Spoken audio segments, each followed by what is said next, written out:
Social media can be highly addictive, leading to mental health issues and other issues as well. I've had my fair share of personal experience of social media and my toll on my mental health as well. So I'm going to be talking about the dangers of social media.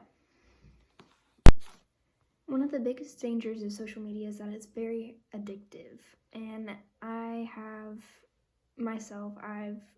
lived through that.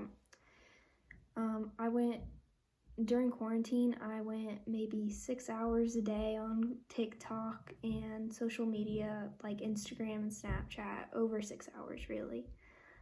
I became very irritable, and it really took a huge toll on my mental health, and I stayed cooped up in my room all day watching these videos. They weren't really making me happy. It was momentary happiness, and I became really irritable with my family. I never spent any time with any of my friends and my family, so I kind of isolated myself based on social media.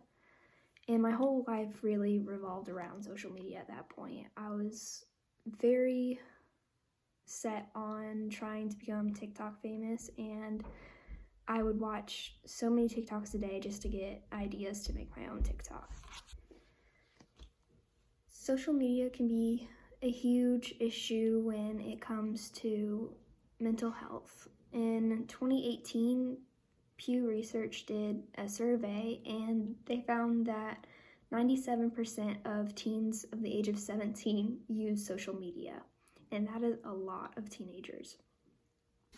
This documentary was very informative, and it really answered a lot of questions, and it was very, very good, and I would suggest everyone to watch it. I watched it at least 3 times, and it made me consider deleting TikTok, and that was a huge deal for me back in quarantine. In the documentary, they concluded that the number of teen girls admitted into hospitals in 2013 had skyrocketed. It went up 62% after 2013, and that is when Instagram became widely popular. And the number of preteens is really shocking through the ages of 10 to 14, and that went up 189% in preteen girls alone in 2013.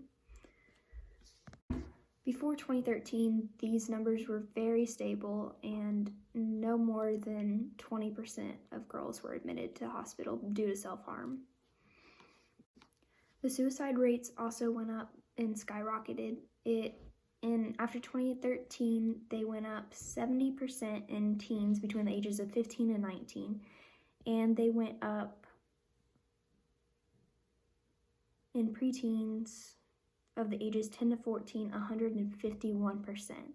That is a huge number, and it's very sad to see that these preteen girls are committing suicide based on social media.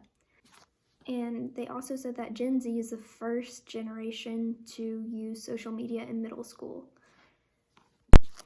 There's a documentary on Netflix called The Social Dilemma, and it is very good.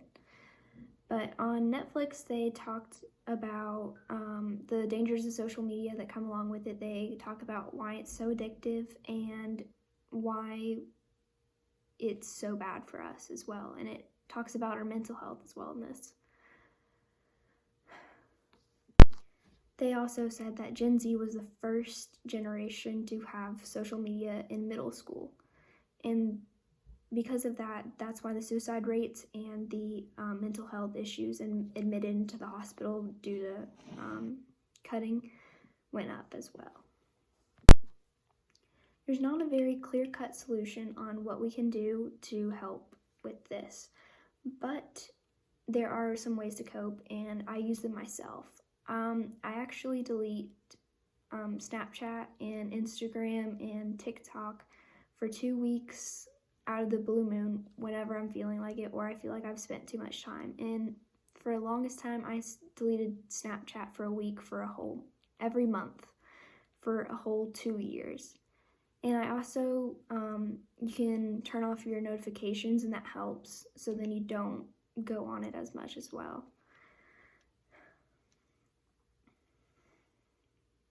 For the media, they can try to put out more positive content out there, because I feel like that's what we're really missing, is because we see so much negativity on social media, and it really takes a toll on your mental health.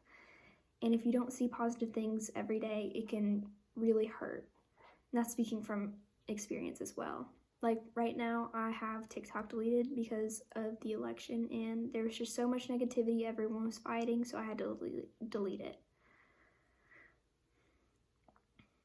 And ways that you can also help out yourself and others are to tell people to watch The Social Dilemma on Netflix. It was huge, and it was really life-changing as well if you gave it a shot. I really enjoyed it, and I feel like other people will too. And like I said before, it had made me rethink deleting TikTok after quarantine. And that was a huge deal for me, since I was spending almost 6 hours on it a day. And that would be cutting it back to 0. And it was a huge deal to me, and I'm so glad that I watched it. And I watch it every so often, and it really gives a lot of good background.